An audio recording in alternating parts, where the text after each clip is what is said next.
Hi, I'm Will Bruin, and I was just recognized as a Seattle Sounders legend. Now I get to do voice reads for the Sounder at Heart podcast network. Here we go. Come on! Hey, O'Shan! Let's go! The Seattle Sounders have done it! MLS Cup winners! Here comes Rui Diaz through the middle to crown it for Seattle! The Sounders rule the region! Seattle Sounders is campeón!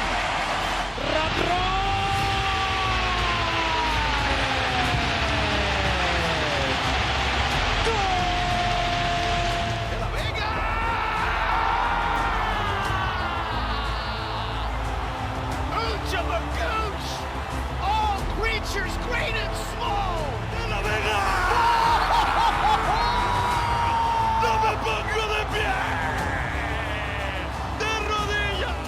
You know, what was the thought process in terms of who you decided to use and who you didn't? Ever since Sounders at Heart wrote a commentary that we didn't take Gold Cup seriously.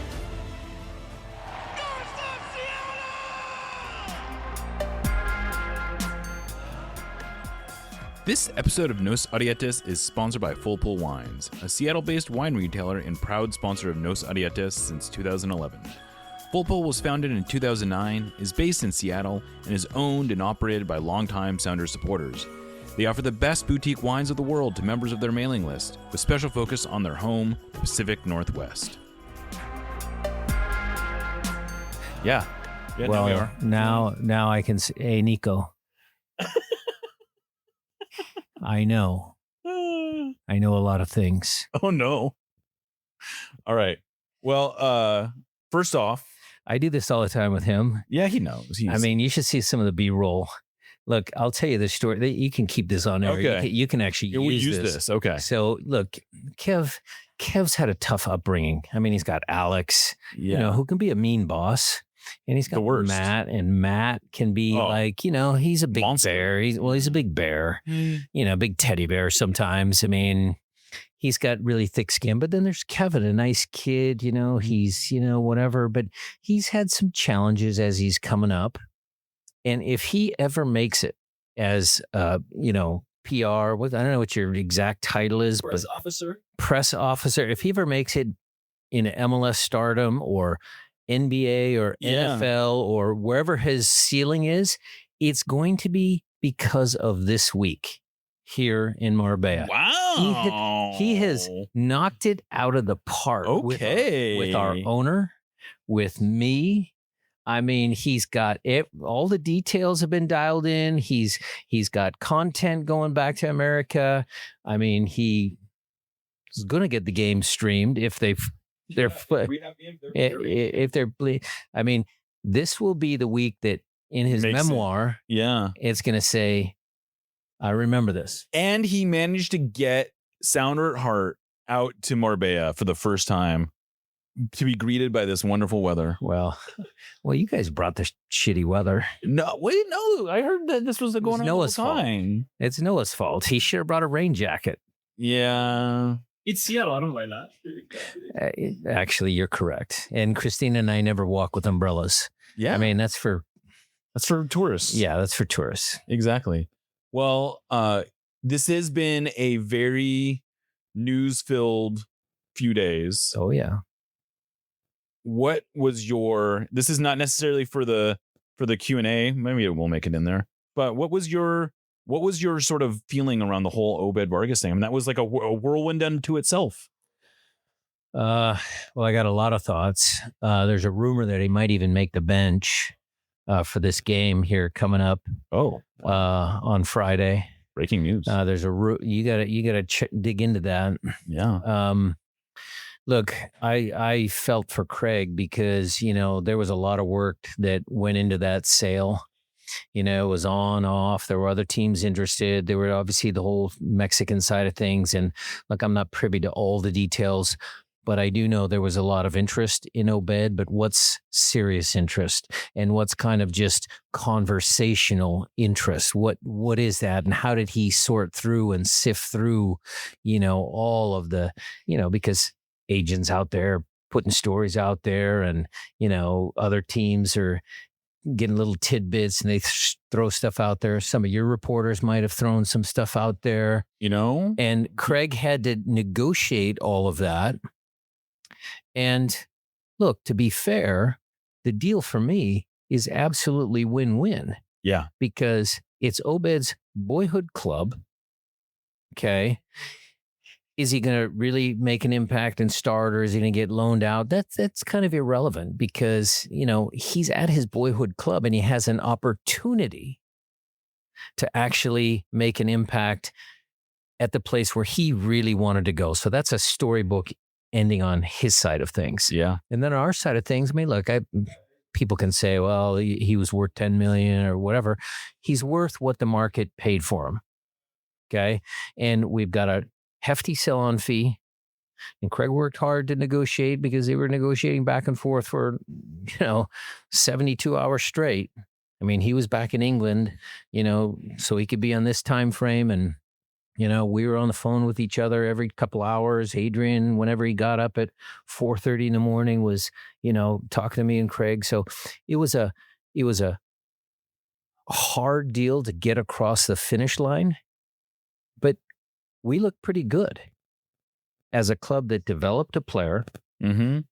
That found a player too. I think that's another thing that hasn't always been appreciated is that here's a kid who came from a club no one knew about in Alaska, and it was Sounders coaches who identified him and brought him into the Jeremiah, system. Thank you for that reminder because I was going way on a different track, but thank you for bringing me back down. That's Henry Browner and Wade Weber and all of the staff. Mikey Morris, all those guys. I mean, he's moved on, of course, but, those guys found him. And they also found Osaze de Rosario. And Henry's got a knack of finding these players that who's surprised, open some eyes at camp. We find these players that come. So the scouting department, not me, is what you meant. Yes. Yeah, exactly. I got it. I just don't want to be embarrassed because I can't pronounce his name. Yeah, no, it's okay. You said it pretty good. Okay, good. So anyway, back to the story, the Sounders story. It's great for us. I mean, it's such a big deal that we could develop this kid.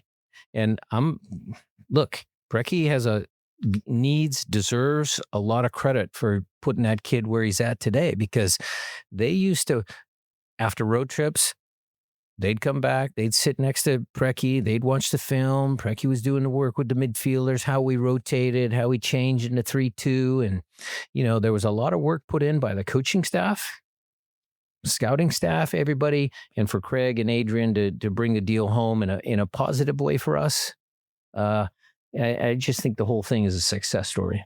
No, I think you can look at it realistically as an organizational success. I mean, you can go every step of the way. This is a kid who you guys identified, you brought through, played for Defiance, played for the first team for several years, got a lot of opportunities, and people can say what do they want about the actual sale number. The end of the day, you guys moved a player onto one of the biggest clubs in the world. Yeah. Not many clubs do that. No, I mean, I look, again, like to make this too much about Obed, but I've been saying that this is one of the most significant moves of a player in MLS because he's not going on loan first. I mean, he's training with the first team right away. I mean, like you said, if he ends up making his debut with the first team, I think there was only 2 or 3 players who went directly from MLS to a club of this caliber. Yeah. Meaning one of the top teams in the top leagues. You got top 5 leagues. Yeah. Tim Howard going to Manchester United way back when. Okay. Alphonso Davies going to Bayern Munich. That's the most recent one. And really, everyone else first made a step to a club, a lower stature club, or they went on loan first. A selling club or something. Exactly. Yeah, I get it. And so I think it's an amazing success story. I hope you happy for the kid. Yeah, absolutely. And super I think, happy. Yeah, absolutely. Well, to get his teammates are proud of him. Everyone we talked to seemed extremely happy for him. I think there is going to be an element of we knew that guy win a lot. I mean, especially for these guys known him since he was 13, 14 years old. Yeah, for sure. I say this all the time. I coach Clint Dempsey. I mean, that's exactly might be on my gravestone. Well, all right. So that actually is a good transition into this part of it. You're going into your 10th full season as the Sounders head coach. I have to imagine that when you took this job in 2016, 10 years was not necessarily on my radar. On your radar. But what do you think has allowed you to do this for as long as you have and to be as successful as you have been? I think you could look at it in three different ways, or three different reasons why.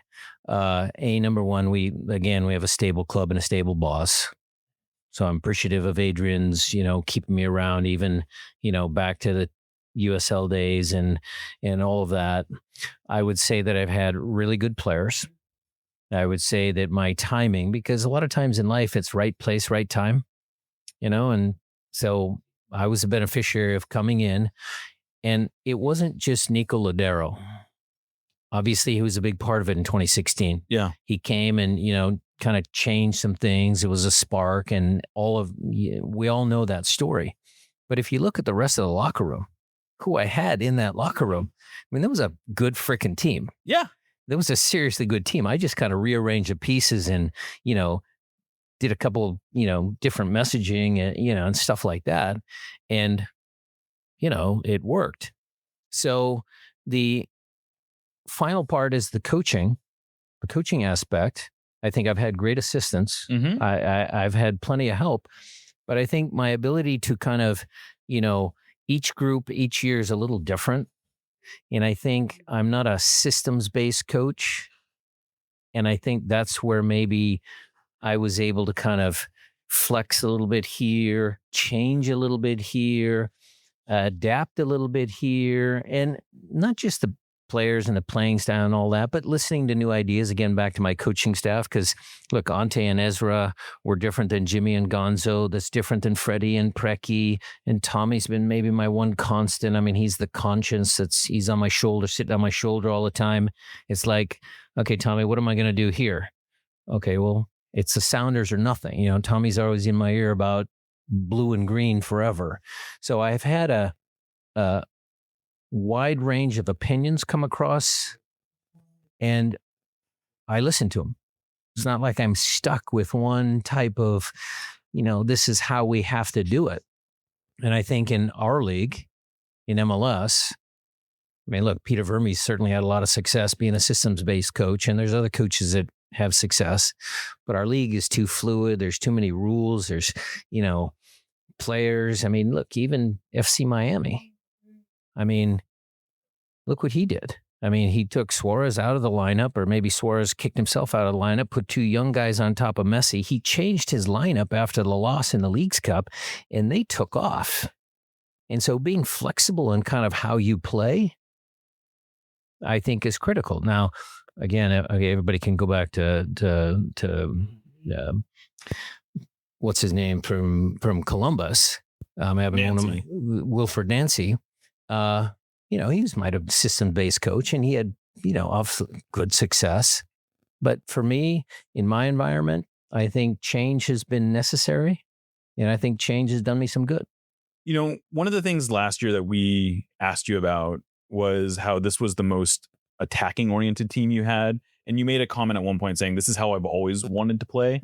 And I'm curious, was that a line, or can you unpack that a little bit for me? Is that true? Well, we always want to score goals and entertain the fans. Okay. I mean, that's always been part of what Joe Roth. I mean, another guy that has helped me, and I still keep in touch with Joe. I mean, he and I email back and forth after games, and conversations sometimes are good, sometimes are challenging, but, he's still a supporter of the team, and he always wanted to entertain the fans. And we do too. I mean, it's not like these guys, work their butts off just to defend for 90 minutes. They want to have fun. They love when it's toka and they're feeling it, and you get a bunch of little short passes, and you can play over here, and short passes, you go and you score. I mean, everybody loves that. But I also imagine one of the reasons that coaches, I think, especially that are around for a long time or more as defensive coaches, is because there is a element of control you have to cede when games are more open. And it seemed like at times last year you were a little bit more willing to allow games to be, or games got open whether or not you allowed it or not. Oh, I didn't like it. I didn't like that. I mean, you asked me about what I wanted and how I like to play and scoring goals. My pragmatic German side is, of course, risk averse, be risk averse. And okay, what happens if you send 5 guys up here? Who's going to cover back here? Of course, that comes into play.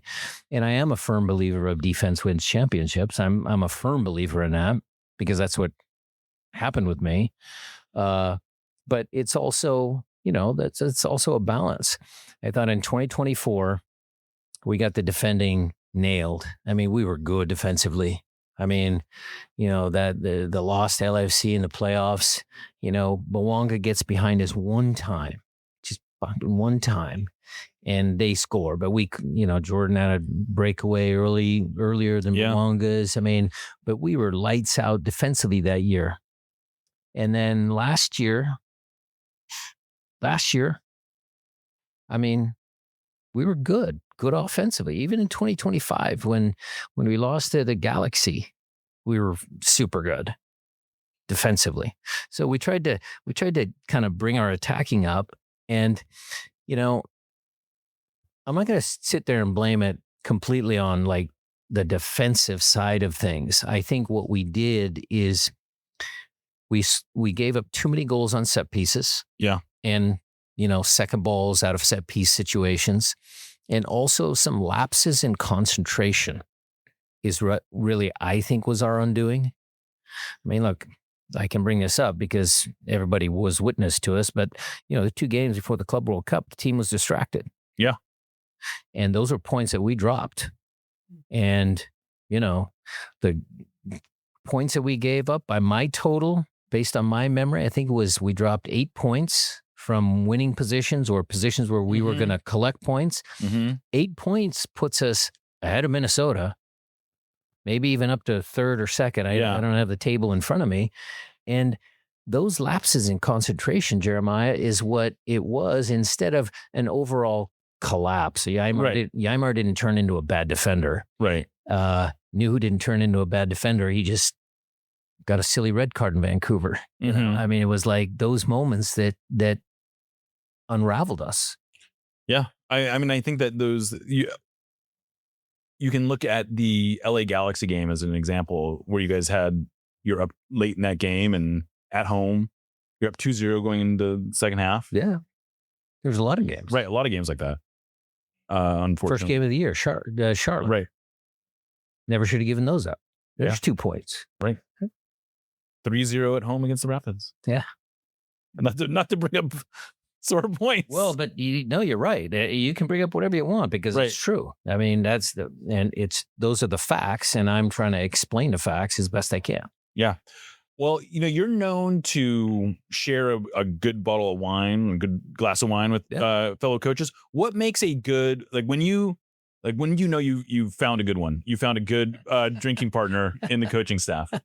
When do I know that? Yeah. When do you, what makes a good, well, I've had one since day one with Tommy. Okay. Well, actually it wasn't, he came to me in 2005, I think. So I had a couple years of the USL, but look, we've had a great staff, and, Ziggy was a good drinking partner in the sense that he'd take us out and, he'd pay for some meals, and he'd love to go into, there was an Austrian restaurant in Kansas City that we would go to, and we'd have Wiener Schnitzel and beer. And then there was the German deli that was in RSL. And then, I don't know if this is the right place or moment in the story to tell this, but, talking about drinking and having a beer, Grant Clark has been with us for, the whole time, right? The whole time since 2009. And he's got a ton of stories. And kind of the three of us, me, Tommy and Grant, we drink a lot of beer. We drink a lot of red wine. But Tommy does dry January. Okay. So he's waiting till tomorrow. He'll drink the last day of our preseason camp. Okay. And he's got enough willpower to do that. Grant and I, we don't care what time of year it is. We'll, especially when you're in Spain, right? Yeah. Well, we actually had a really nice bottle of Northern Spanish red the other night at dinner with all the coaches, and man, it was good, really good, and cheaper. A lot cheaper. We bought some beer last night. It is a little embarrassing how much more affordable it is. Oh yeah. Yeah. Oh yeah. Well, you can blame that on someone. Yeah, I think that's a fair point. Both the coaching staff and He just went right past it. He didn't want to go there. You want to go? Yeah, No, yeah. no. Let's talk about tariffs. No. Yeah, we're gonna stick to soccer. Okay. Yeah. So this team has been remarkably stable, both on the coaching staff and the roster, and I tend to think that is sort of in some ways, it's a self-fulfilling product. Like if you have a good team, it's easier to keep them together. But what do you think leads to the cohesiveness of the group, and does that, what are the benefits and drawbacks even of having so many players and coaches who really know each other well? Benefits and drawbacks, and how did it happen? Let's start with how did it happen? I mean, look, again, when I started in 2016, even when we started in 2009, Ziggy put out some strong messages about the team and how he felt it was important to be a group. You're always more successful with, a bunch of players that work together, fight together than, 11 individuals. That's common sense. My spin on things is partly due to some of my own personal experience as a player. I told these guys the other night, because there's a couple of new guys. We have a couple of new guys, and I was talking to them the other night, and I can get out my stories because Christian and Jordan just switch off because they've heard it for 10 years. But when I was a player and when we signed contracts, look, it's professional sports, and so at the beginning of the year, and I had a contract, I made sure that I made a commitment to that group of players for the entire year. And there were years where I wasn't happy midway through the year. I wasn't playing enough, or I wasn't, the coach didn't like me, or, I had to fight, or I thought something was unfair, whatever. But my commitment to my teammates never wavered. And I waited till the end of the season to go into the front office and say, okay, well, this didn't go well, and I'd like to change this, or can we do something? And that's my belief. And when these guys sign up and sign a contract for the Seattle Sounders, they have to make the same commitment, because their lives, their careers are very short. I mean, it's a very short career. You can play 15 years, but what's that in the scheme of things if you live to your 80? It's a short amount of time. And 15 years is even a really good career. I mean, that's a long time if you can get it to 15. And so in those years, you have to make sure that you do everything humanly possible to be successful in your career. And as I just explained before, you can't do it on your own. And so the two things, if you add those two things up, you need to make sure that you're committed to your teammates for an entire season. Then if you don't like the situation you're in, then you can go and you can go into Craig's office or Garth's office and move on, or whatever you want to do. But that's the expectation that I have for these guys. Then you couple that with character. It's a everybody throws that word around, but we have really good characters.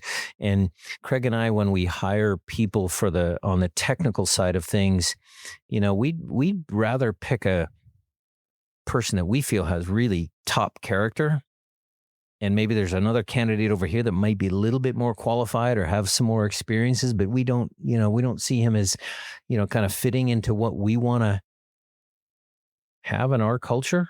We'll go for this guy all the time, and that's paid off handsomely for us. I mean, Adam Centofanti is one of the best examples. He is the best fitness coach in the league, my opinion. I've been through a lot. I've seen a lot of them. We've had guys that worked in the EPL.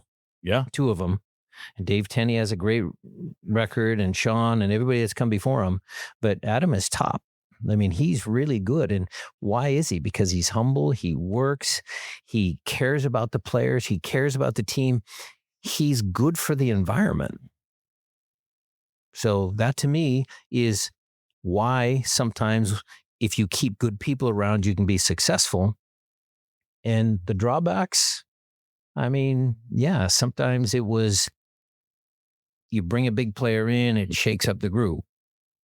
Most recently in our situation, it's been we've removed a player or the player has gone. Like Nico, we didn't remove Nico, but that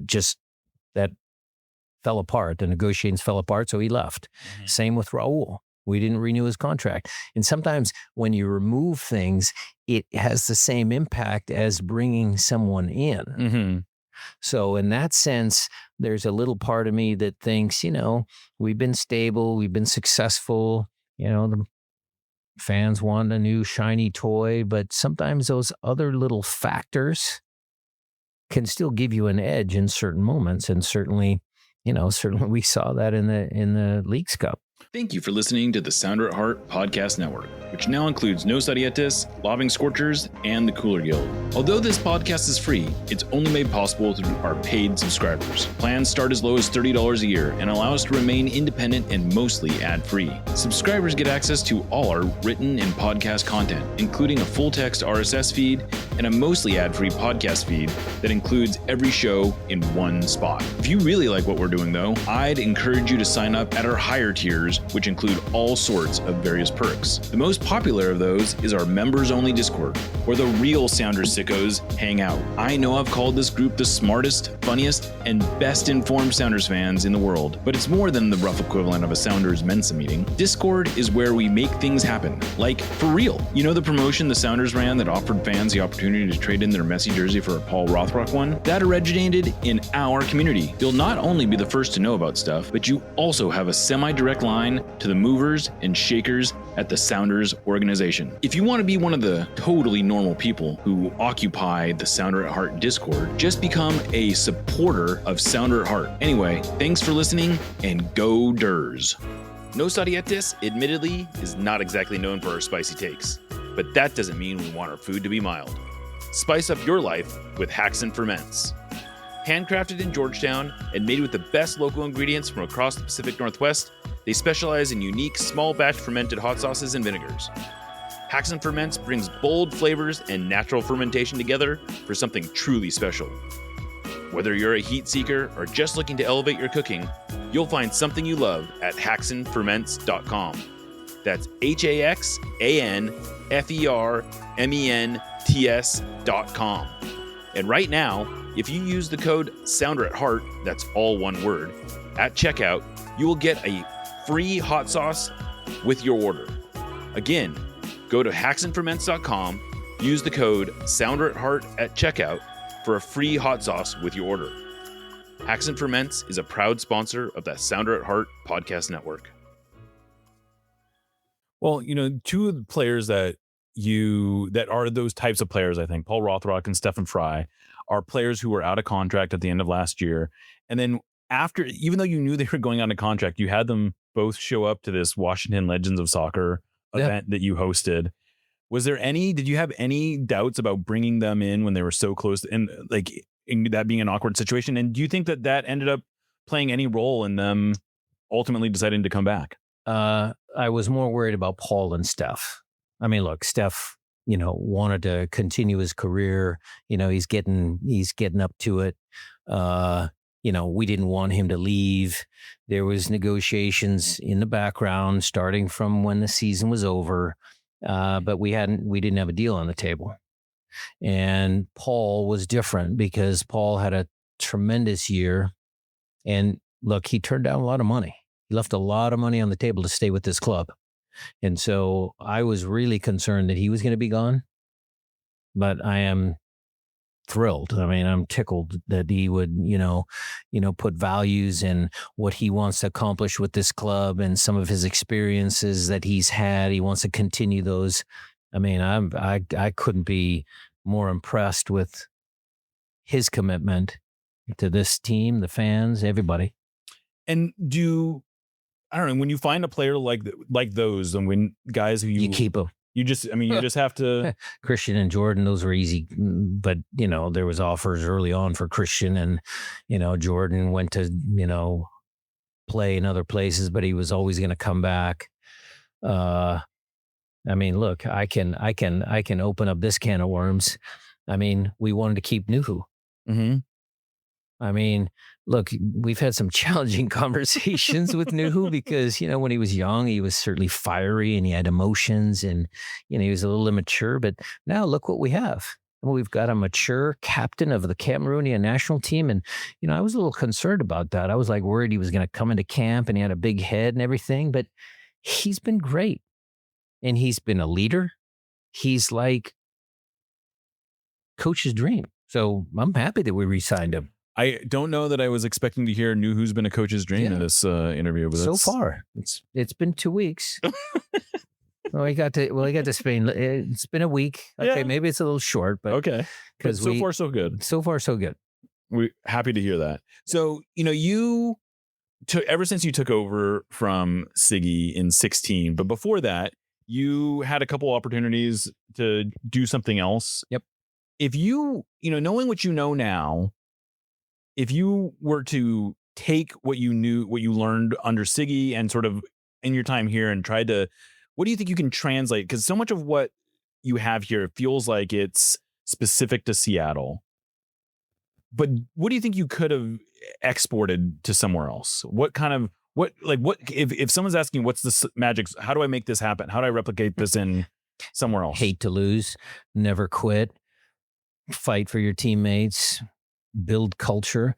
I mean, look, I was in Montreal. It was a little soon. I think that was 2012, 2011. I don't know. I wasn't ready yet, but I did it because I had a friend, Nick, and he was a technical director at the time, and I took the interview, but I don't know if I was ready there. But with Dallas, when it came around, Fernando Clavia was the technical director down there. God rest his soul. He was a great man. And I felt I could have replicated some of the things that made me successful up here, and it had to do with relationships because I trusted Fernando because we coached together, we played together. I mean, I went to coffee with that guy every morning. Right? Well, Sea Dogs, but before that, San Diego Sockers. So we lived right next to each other. And Martha and my wife and the kids and everybody, we all got along. And so I trusted Fernando. And so trust as to who hires you and who can fire you is certainly important in professional sports. But I think that, and look, there's simple things. I mean, I've been around a lot of leadership conferences and, I like the 5 dysfunctions of a team. And, there's lots of things that you can read about building culture, 10 ring, all that sort of stuff. And a lot of that stuff is common sense stuff, but it's the how and it's the when. Sometimes it's when you say something, the timing almost is more important than the words that you use. Like if a guy's pissed, you can't talk to him about, well, I think you need to do this and blah, blah, blah. You just got to let him blow off some steam, let him swear at you or, get pissed and come back the next day and you say, okay, well, now let's talk tactics. And I think my job is more managing people because again, Freddie, Brecky, Gonzo, those guys did a lion's share of the coaching and my ability to manage people. I'm very confident in that. Mm-hmm. I know I can manage people. I know I can get the best out of people. So yeah, I mean, it could happen somewhere, but just so happens I don't want to. And, I'm coming to the end of it anyway. So it'd be a big stretch because, I don't want to be coaching in my 70s. Well, one of the things that you have, I think, sort of turned into maybe it was always there, but this idea that the club is the relationship between the fans and the team, I believe is how you say it, right? It's one of my favorite comments. And how do you go about continuing to feed that and not sort of, because that does seem like it's sort of your North Star. Well, no, it seems like that's what informs a lot of this other stuff. And what do you have to do to make sure it's not just a slogan, but that it's something that you are feeding, because it is something that is only really meaningful if it's real, right? Yes. So the players get it. When some of the players don't do the walk around the lap after a loss, and they go right to the stadium. And I have done this a few times, not many, but a few. I march into that locker room and I wait till everybody gets back in, and I'll point it out, and I say, "You motherfucker, you better get your. That will never happen again. You will walk around and clap. Those people pay your salary." And I'll say it just like that. And they know I'm serious. I don't use that very often. I haven't had to, but in the right moment, I will, because it is important for us to acknowledge the fans that are in the building, especially the away fans. I mean, those people pay a lot of money. They not that I'm discounting the home fans, but the away fans, I mean, they travel a long way and they come here to see you guys win and support you. And there's no way I'm ever going to let them not acknowledge those people. And it's those little moments that they know that I'm serious. They'll hear the sound bites. They'll understand. I'll talk about it. I'll talk about the importance of the Cascadia Cup. I'll tell the stories of, when I was doing clinics back in the day with Andy Churlin and Freddie Hamill, and, Andy Churlin on the microphone, and he's talking about me and Freddie doing some ball juggling, and Andy's like going, "Hey, isn't that a big round of applause for Brian and Freddie? And if you want, you can throw some money too." And then all of a sudden there's nickels and dimes and quarters coming out on the basketball court, because we're in the auditoriums usually. And the principal came out and says, you can't throw money onto the floor." And we had all these experiences about connecting with people who happen to, I don't know if we turned them into Sounder fans, but there's touch points. I mean, the kids used to love that. Going back to those appearances. So we were the youngest people on the squad, me and Freddie, and Andy was kind of, the local kid, but he wasn't a big player. So we were the ones that got all the school assemblies. But man, we had a routine, and it was great. And the biggest cheers we got where at the end of all our tricks and things, we'd scrimmage. We'd scrimmage the boys and we'd scrimmage the girls. And then sometimes we'd scrimmage the sixth graders. We'd get the sixth graders out there and they thought they were pretty good. Or if we were in, junior high, the ninth graders. And that was even harder for us because you pick like 6 kids or 8 kids in junior high. They're pretty good, right? So we had to work a little bit more. But the biggest thing that got everybody going is Andy would say, "Okay, so now we're going to play the teachers." And the kids, they'd be going, "Wow," like this. And the teachers didn't want to come out there, but some of them did. And there was the occasional teacher that might have played a little bit. And then Freddie would nutmeg him and the kids would be screaming. And it was like hilarious. But those kids came home to their parents probably and said, "Oh my God, the Sounders are here and they played the teachers and the teachers didn't win." And, just stuff like that is why I guess I say, those are the stories that I haven't told a lot. It's always the carnations and the traditions and all that, but those are some of the best touch points that I've had with fans in my career as a Sounder. Well, another recent story, sort of folk hero situation, was last year heading into the Leagues Cup final. You used that line, they got messy and we got Paul Rothrock and we got Jackson Reagan. How premeditated was that line? And B, did you have any real conception the sort of like folk hero moment you were kind of creating there? Not at all. I'll tell you this story. Thank you for asking that because it's one of my newest favorite stories. So we had just beaten LA and we fly back and sitting at dinner and Christine is there. We're having a glass of wine and I'm like going, "Sweetie, I mean, we're playing messy. I mean, we're playing Miami and they've got Suarez and they've got Busquets." And she's like going, "Well, who are those guys?" I'm like, sweetie, they are the best, but they've got Jordi Alba. He's the best left back ever. I mean, he's the best left back ever. And I'm going on and on about how I was excited to play Miami in the final. And she finally looks at me she finally stops me and says, "Stop being a fanboy." And I just went, "Oh, okay." And she goes, you need to start talking about our boys. You need to talk about Jackson, and you need to talk about Christian, and you need to talk about Paul, and you need to stop being a fanboy." And so she is just like set me straight, right? Mm-hmm. And so the very next day at training, it was our first day back, and somebody puts a microphone in front of me and goes, "Well, the question was, what do you think? I mean, you're playing against Messi, you're playing against FC Miami, some of the best players in the world, and Christine is just in my head." And so I blurted out. I said, "Well, yeah, they got Messi or whatever, but we got Paul Rothrock, and we got Jackson, we got Andrew, we got whatever." And it just, because Christine was telling me, stop being a fanboy. So it was just you channeling Christine. It was just one of those moments where, behind every successful man is a good woman. Absolutely. And that is, it is kind of amazing how much of a life that took on. I mean, when he scores that goal, that has to be a almost out of body experience for you.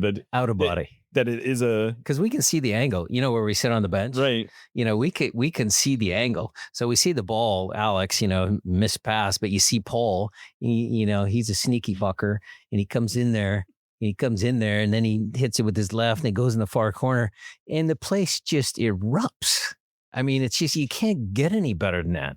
No. And I've listened afterwards, because we subbed them off, and you guys had words for a side down. I can't remember, Noah. I really can't remember. But I'm sure it was just congrats, because the kid deserved it. I mean, he may never be subbed out of a game in the 89th minute ever again in his life. But I'm happy that I could. In front of 70,000 people? In front of 70,000 people. I don't know if that's going to happen again. And I was happy that I could do that. Yeah, absolutely. So you're kind of that moment, that game, I think, is sort of a preview, though, in a lot of ways, that we're now in a precipice of a time where money and big players are playing an even bigger role in MLS than ever before. And it seems like it's sort of a runaway train at this point. Yep. That the league is just going to get bigger and more. And the Sounders are still sort of doing it differently. Yep. Not sort of. The Sounders are doing. We are doing it. You're doing it differently. How do you go? How do you keep up with that? How do you keep from maintaining who the Sounders are, which is both being competitive but also being a team that's built different than other teams? Well, we have to number one, get our DPs right. Because when we spend the money, they have to be. They have to be good. And I think we did so far throughout our career. And look, Pedro, he fits the mold because he's such a nice kid. He's such a great kid in the locker room. I feel sick to my stomach sometimes thinking about that game in New York. Should I have played him? Not, the freak accident, the grass. Was it the grass? Just his injury. Because he was going like this. Mm-hmm. Because he was rough start. Okay, rough start, but he was going like this.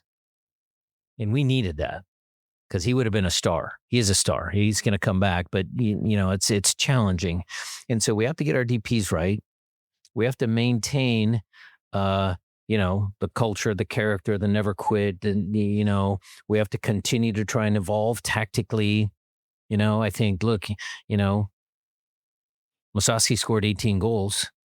I think Oba got 18 one season or 17 or whatever. Yeah. You have to find diamonds in the rough. You got to play good defense. Got to have a great goalkeeper. Yaimar's getting a little older. So, Yaimar, how are we going to replace him? I mean, we need to start doing some, 2-year plan, 1-year plan, 2-year plan. Craig and I have already started to talk about some of those things because even Jordan and Christian are sneaking up there. Albert's sneaking up there. Mm-hmm. So we have to be very good about the players that we select that fit, yes, of course, who we are, what we are, and all of that. And then make sure, and again, I think that's been one of our strengths as a coaching staff is we can maximize players' potentials by giving them opportunities, by coaching them well, by getting them to understand that the collective is always stronger. I mean, Paul might be the perfect example. because like Paul on another team, I'd be willing to bet if you asked him, that might have been one of the reasons why he didn't want to move was because he fits here. When Jackson was coming up for renegotiation, a couple years ago or last year. Well, yeah. A year and a half ago. 2025. Yeah. 2024. Well, his contract wasn't up, but we were trying to get him a new deal because he deserved more money, and his agent was saying, well, someone's going to play this. I looked at Jackson. I said, you know what, Jackson? You fit this culture. You're from this area. And the way we play at 3-2 absolutely highlights your strength because you got Nuhu on one side, and you got Yaimar on the other, and you got the ball at your feet. Go somewhere else. Go to Portland. Oh. Scratch that. I never said that to him. Go to San Jose, that's going to pay you more money, or go to Dallas, who's going to pay you more money. They might not play that way. And you never know. So sometimes bird in hand. So we got to get our stuff right. We got to get our players. We got to nail our signings, and then we got to keep evolving as a staff, and keep the culture going. You think you can't? It's not an impossible task. Is what we're saying. I don't think so. Look, it's getting harder because look who Miami signed. Right. I mean, it scares me a little bit. I know there's some guardrails, but it reminds me a little bit of the NASL. I mean, Miami's like Cosmos. I mean. Cosmos had Pelé and Beckenbauer and Carlos Albertos and all that, and Miami has Messi, and now they have Bertrame and they're Paul. I mean, they got everybody. So it's a little scary, but we'll see. Well, you're 10 years into this. No one's trying to push you out or anything. Some of your readers, maybe some of them, but you seem to be able to. You seem to be at a point now where you're going to kind of. I don't care. Well, you don't care, yeah.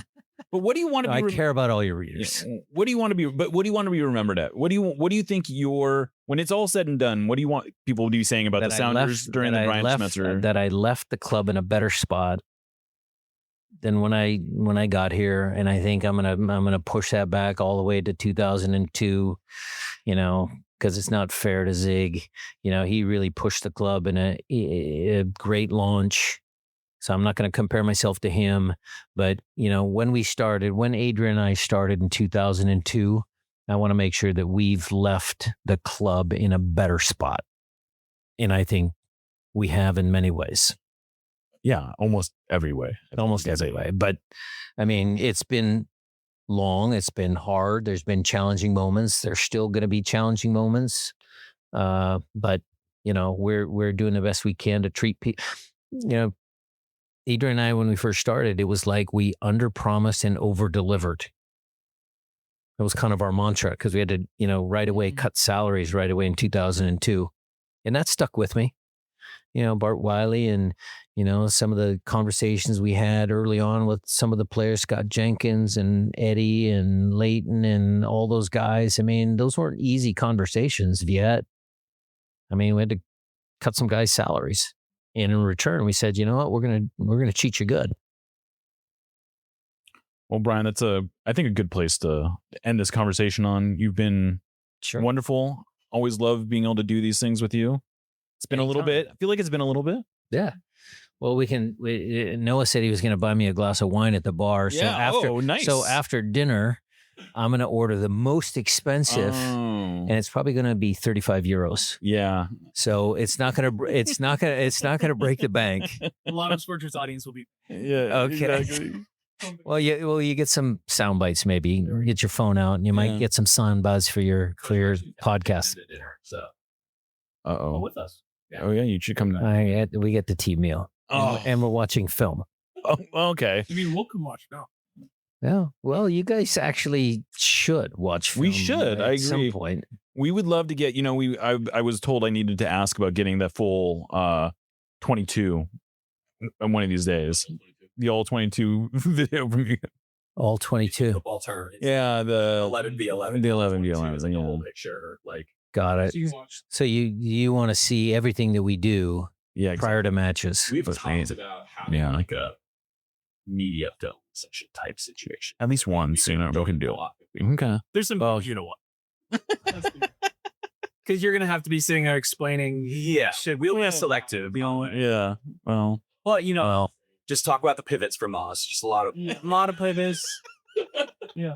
I mean, the audience there is killing Moz, and I like Moz. I mean, you just sit. Look, I paid you a compliment. Sit over there and just. You did. That was a genuine compliment, Kevin. Just stop. But if there is a chance, yes, I can. You know what I could do is I could probably set up something where, Freddie, because he's good as gold. I mean, Freddie's great. He does the pregame film. And then, we could probably do that. And then we'd play the game. And then I do the post-game review. And then, after the game's over, maybe a day later, I could tell you what I told the team. Maybe we can look at something like that. I like that idea. Well, Brian, educate some of the readers. Exactly. Get real education. Exactly. You don't know what you're looking. That's what I need sometimes. That's definitely what I know. But everybody's entitled to their opinion. I mean, I get it. I mean, it's so easy to do this, type something on it. I get it. But everybody is. If they buy a ticket, or if they buy your magazine, or they subscribe to your site, they can have an opinion as long as they keep it respectful. Absolutely. I mean, keep it respectful. Some discourse, some conversation, some, disagreement is not a bad thing. It's just when it goes to the levels that it is in this country right now, then it's not good. And we can have a whole other conversation about that anytime you want. Yeah. All right. We'll have that when you guys get back from dinner, and I'll be sitting right there with now we're talking a bottle of wine for you. There we go. All right. Well, Brian, thank you for doing this. Always a pleasure. And it was worth it. This was worth it coming to Spain to be able to hang out and only inside. Good. Well, yeah. Let's hope that it seems like it's getting worse. Weirdly enough. Well, look, we've had nights like this trip so far, where it looked like this, and in the morning it kind of cleared up. Okay. So I'm keeping my fingers crossed. All right. Well, thank you, Brian. All right.